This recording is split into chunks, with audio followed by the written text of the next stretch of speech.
The Galactic Council chambers fell silent as Admiral Kethvar of the Zephyrian fleet limped to the podium, his usually pristine uniform torn and scorched. The other delegates, representatives from 47 civilizations spanning 3 spiral arms, had never seen the proud warrior species look so defeated. "Honored Council," Kethvar began, his voice hoarse. "I stand before you to deliver a warning that may save our collective civilizations from extinction." Murmurs rippled through the assembly. The Zephyrians were apex predators, their military might unmatched across known space. What could possibly humble them so thoroughly? 3 cycles ago, this council voted unanimously to enforce the quarantine zone around Sol 3, designated as human space, Kethvar continued. "We assumed this was merely a precautionary measure against a primitive species that had barely achieved interplanetary travel. I volunteered to lead the enforcement fleet, believing it would be a simple patrol mission." Counselor Vexara of the Crystalline Neth Collective chimed in harmoniously. "Admiral, your forces were detected approaching the quarantine boundary. What transpired?" Kethvar's mandibles clicked nervously. "We detected a single human vessel at the perimeter, a crude construction of metal and chemical propulsion, primitive by our standards.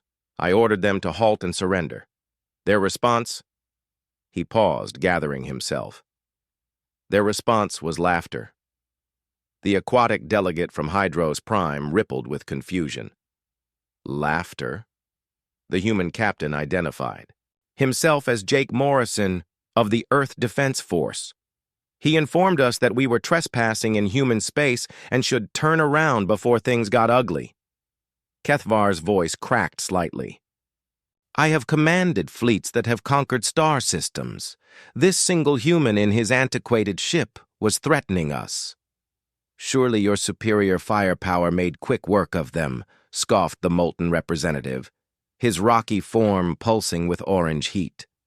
Kethvar's eyes dimmed. "That's what I assumed. I ordered a warning shot across their bow.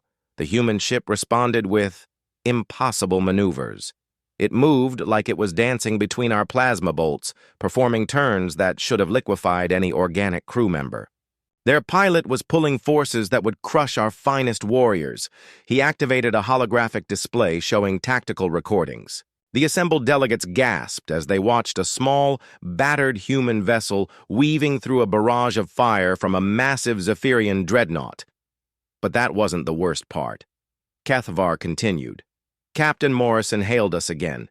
He wasn't even breathing heavily.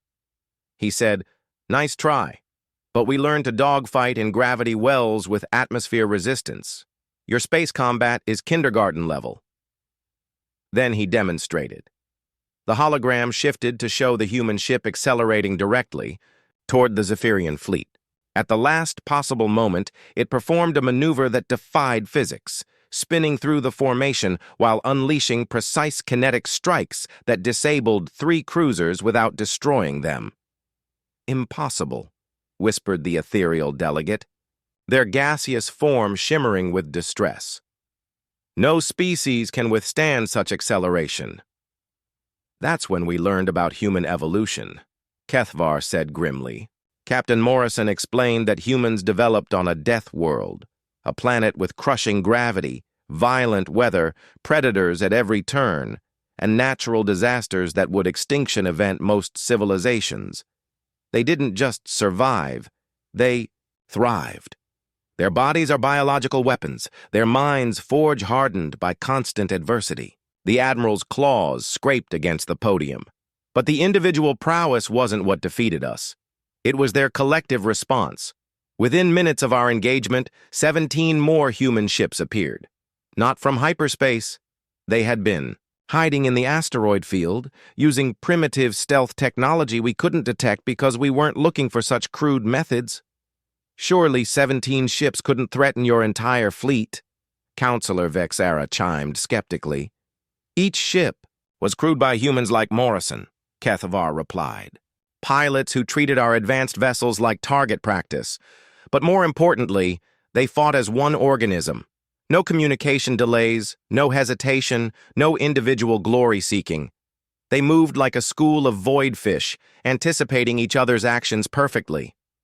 The hologram showed the human ships executing flawless, coordinated strikes, using their smaller size and incredible maneuverability to systematically disable the Zephyrian fleet.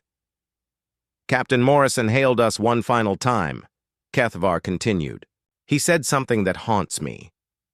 We've been watching you for 3 cycles, learning your tactics, studying your weaknesses. Every species in this galaxy fights like they're the apex predator. Humans fight like we're prey that got tired of running. The chamber erupted in concerned chittering, bubbling, and harmonic discord. There's more, Kethvar said, silencing them. Before releasing us, Morrison gave us a message for this council. He said humans have been observing galactic civilization for decades through long-range sensors. They know about our wars, our politics, our technologies. They've been preparing. The Admiral's voice dropped to a whisper that somehow carried to every corner of the vast chamber. He told us that humans have a saying, speak softly and carry a big stick. The quarantine zone isn't to protect us from them. It's to protect us from ourselves. From the war we would inevitably bring to their doorstep. What do they want? Asked the molten representative. Nothing, Kethvar replied. They want to be left alone to develop naturally. But Morrison made it clear, if we force their hand, if we break the quarantine with hostile intent, we won't be fighting a primitive species. We'll be fighting the result of 4 billion years of evolution's cruelest trials, armed with determination and ingenuity that turned them from prey into the apex predator of apex predators. The Admiral straightened, his military bearing returning momentarily. Honored Council, I recommend we not only maintain the quarantine, but expand it. And perhaps we should start preparing for the day humans choose to end their isolation. Because when they do, I believe they won't be asking permission. As the implications sank in, the greatest military powers in the galaxy realized they had been living in a universe where the most dangerous predator had been watching them from the shadows, content to remain hidden for now. The council session adjourned with a unanimous vote. The human quarantine zone would remain inviolate, and humanity would be left to develop in peace. It was, they now understood, the only way to ensure their own survival.